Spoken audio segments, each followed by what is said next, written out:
Hi, everybody. It's nice to talk to you today. My name is Andrea.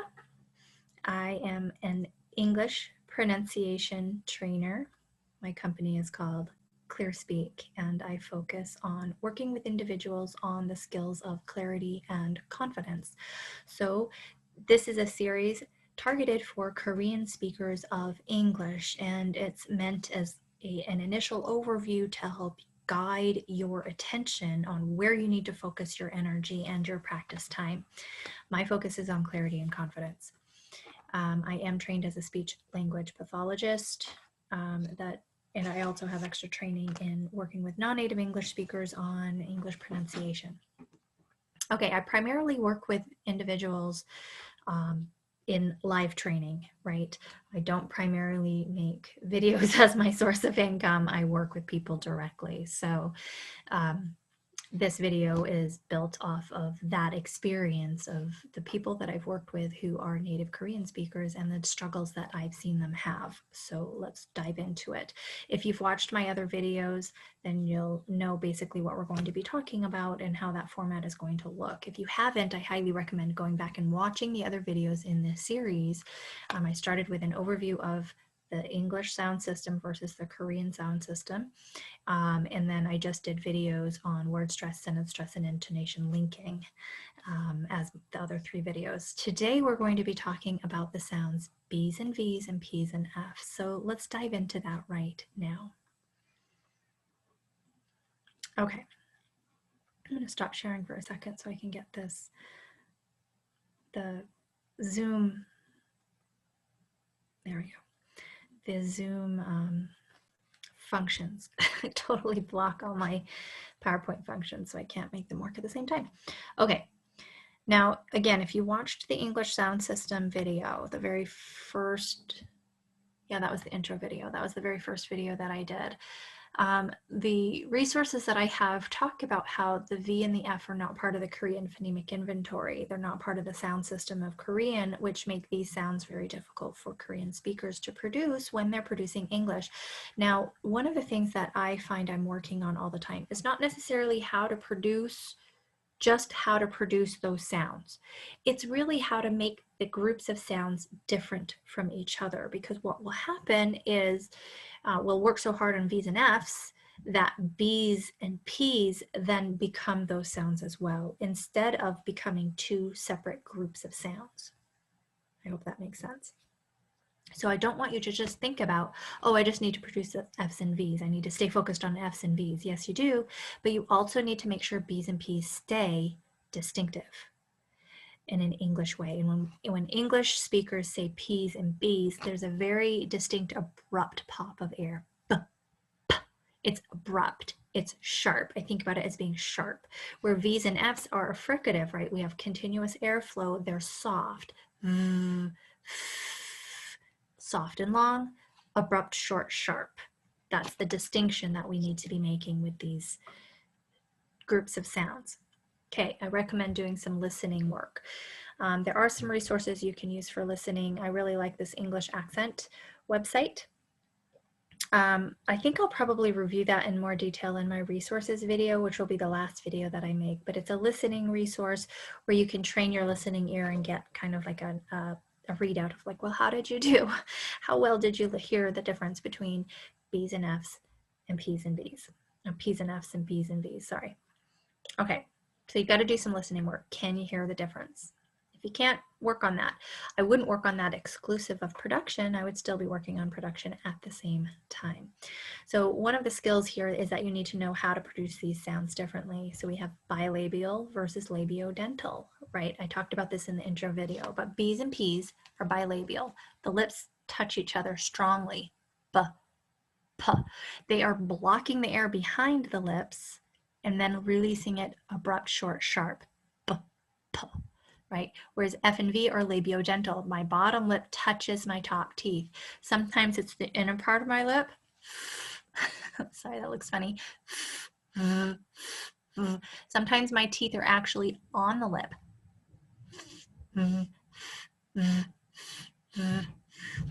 They sound the same no matter which way you do it. Okay, labiodental airflow. That's what the second is, stops versus fricatives. So B's and P's are plosives or stops, abrupt, short, sharp, F's and V's are fricatives, long airflow, long and soft, long and soft. Okay, the next thing you need to do, so you've got listening, know how to produce the sounds different. How are these two groups different? Practice, practice, practice, practice, practice. So what I would recommend is practice in a word. So we have a word list and practice that a bunch and then put them into little sentences. Then maybe take something like a paragraph, highlight B's and P's and F's and V's and practice them so that you're highlighted for, I need these to be short and sharp and these to be long and soft. Record yourself. I know that's uncomfortable for a lot of people. I hated doing it myself when I first started. I've done it enough that it doesn't even, I don't even think about it anymore. Record yourself. You have to record yourself and listen back. Put some words into Youglish. Listen, record, compare. I love that skill. I love that. It's not a skill. Well, I mean, it is a skill to hear it, but I love that activity. Okay, let's look at some examples here. These are Korean speakers saying these words incorrectly, and let's see if you can hear the difference. My English is pretty. My English is pretty. Now she's making more than one mistake here, but let's listen for that P. My English is pretty. Pretty. It's long and soft. My English is pretty. Pretty. How it should sound is pretty. My English is pretty. Pretty. Pretty. Pretty. Okay, let's listen to this word. Zipper. Ziffer. Let's listen to it again. Zipper. Ziffer. Too long, too soft. Here's how it should sound. Zipper. Per. Short and sharp. Zipper. The other activity I like to do is to feel on the back of my hand. Zipper. Bonk. You feel one quick puff of air. Ziffer. Ziffer. The air is distributed across a larger area of my hand. It is much softer, and I can feel it like blowing, like it would flicker a candle longer. Ziffer. Zipper. Per. Let's listen to this next word. Make me be in a trouble. Trouble. Darn it. Sorry. I wish I could move. Let's try this. There we go.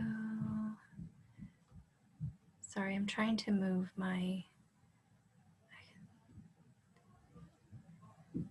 Okay. Sorry, the Zoom controls cover up my PowerPoint controls, so I can't go back, and it's kind of annoying. All right, here we go. Let's see if it will let me play that word trouble. For the love of Pete. Make me be in a trouble. Trouble. Make me be in trouble. Now you can also hear some other mistakes there, I hope. If you watch the linking video, you should hear be in trouble. He's saying in trouble. He's adding Make sounds. me be in a trouble. Trouble, trouble, trouble. That's kind of a soft air blow. Here's how it should sound. Trouble. Big, quite distinct puff of air is what it should feel like. Trouble, trouble, trouble. Okay, let's look at the next slide. All right, I've written out a bunch of minimal pairs. These are words where the only difference between the word is that mistake of B versus V or P versus F. Berry, very. Berry, very. Ban, van. Bat, vat. Boat, vote. There's a space there, right? Sometimes it's kind of hard to see. Vote. Bowl, vole. Best, vest. Pan, fan. Pin, fin. Pine, fine. Copy, coffee. Cup, cuff. Hopefully you could hear the difference. If you can't watch the video a few times and watch my mouth, then say it. Record yourself and listen for the match. See if you can hear yourself making a mistake. If you are, then maybe start putting these into some sentences, right? Like the word very is very common. So I'm very happy to meet you. Get in the van. I mean, there's lots of sentences. I can't think of like one that I would say every day. We're all in the same boat. Did you vote? For example, would be some of the sentences that you could say. Again, use Youglish to put them in and hear them. Words if you need to. Use that English Accent Coach website. I'm going to be talking about that in my resources video, so hopefully you can see that. And leave me some comments. Let me know. Was that helpful? What else can I help you with? If you're interested in working with a trained coach, I'm more than happy to work with you. I work with individuals and small groups, so send me an email or reach out on LinkedIn and I'll get you the information that you need or help you out in any way that I can, because that's what I love to do. Okay, have a good day. Bye.